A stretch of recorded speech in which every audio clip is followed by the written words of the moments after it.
Now, when that happens, I'll tell you an interesting story. I was in a country, I won't name the country, and I met a few celebrities. These were not celebrities that had, 100,000 or 200,000. They had maybe 30 or 40 million followers online. In some cases, 100 million followers. So they're pretty big. And some of them were in the movies. They were actors and actresses. And I was talking to one of them, and she's extremely popular, and like girls in her country go crazy over her. And they're dying. Like they have her picture on their wallpapers, all kinds of stuff, right? And she has all these endorsements and she's super famous. And she said, "Can I talk to you for a minute?" I said, "Sure, let's have a conversation." And she said, I feel really depressed and sad and empty inside. I said, "Why do you feel empty? There's like 100 million people that want to be like you. The biggest dream in life is they could be you. And you're depressed, you're sad. You have everything that all those millions of girls want. You have it all. Why are you sad?" And she said, "All of this is just fake. All of it, it's just empty. It doesn't give me anything. It doesn't mean anything. People think it's so amazing when you get here." And I used to think it's amazing too before I got here. Once I got here, I realized you have no real friends. Everybody only cares about you superficially. Nobody even sees you as a human being anymore. Nobody actually cares about who you are as a person. Everybody you talk to, you can't even have a real conversation with them, because if she has a conversation with one of her friends and shares something personal about herself or a sadness or something that happened in her life, then that friend will turn around and say, "You know what? I got the inside gossip. I got the tea on this celebrity. They told me in a private email. They told me in a message." And she can't even share anything with anybody because everybody's going to snitch on her. Because if I know the inside story on the celebrity, they'll go viral.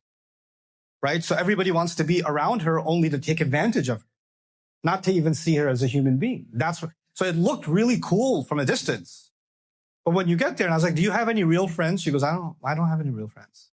"Yeah, do you trust anybody?" "I don't even trust my parents now."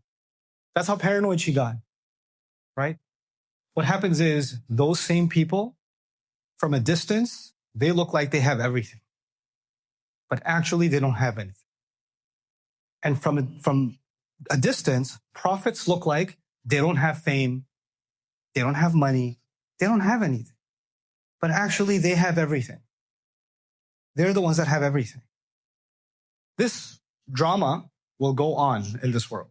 Lots and lots of people in the world are going to follow celebrities and wealthy people, one way or the other. Kids, adults, you name it.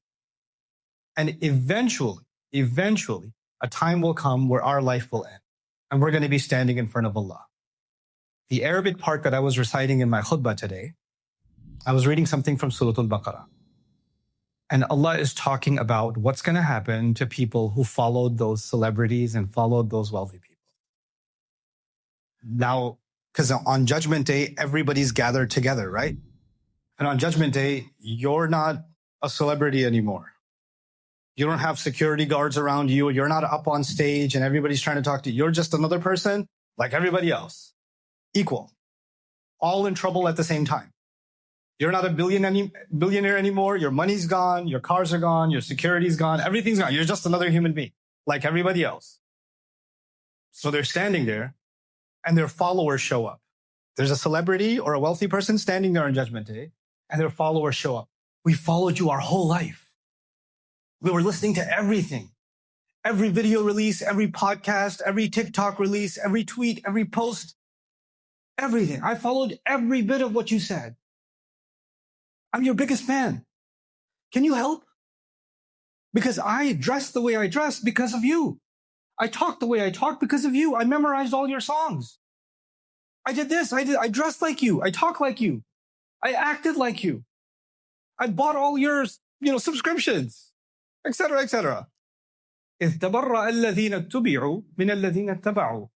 The people that used to be followed, those same wealthy people and those celebrities, they are going to make an announcement on that day, on Judgment Day. Judgment Day is also called Yawmul Haq, the day of reality. Remember that. The day of what? Reality. You know what that means? Right now, you think something is reality, but you'll know what it really is on Judgment Day. Right now, they look like they have everything. Right now, they look like they're worthy of being followed. Watch what happens on Judgment Day, on the day of reality. all their followers show up and say, hey, can you help us? We're with you, right? We're with you. إِذْ تَبَرَّأَ الَّذِينَ اتُّبِعُوا. When those who used to be followed are going to say, we have nothing, مِنَ الَّذِينَ اتَّبَعُوا, from those who followed them, all their followers, they're going to say, we have nothing to do with these people. I don't even know who these people are. I don't care about them. I hate them. Please get me away from these people. Those same celebrities. And when they used to be in this world, it used to be, hey guys, hit like and subscribe. Love you guys. Wouldn't be here without you. I love my fans, etc., etc. Right? I'm looking out for you. All the show of love and loyalty to make you feel like, and then they'd make songs and videos and music and things like that. And all their fans would say, I feel like I can relate to what you're saying. It's like you're talking about me. Yeah, I know. Love you guys. Kisses. And on Judgment Day, I have nothing to do with these people. I don't know who they are.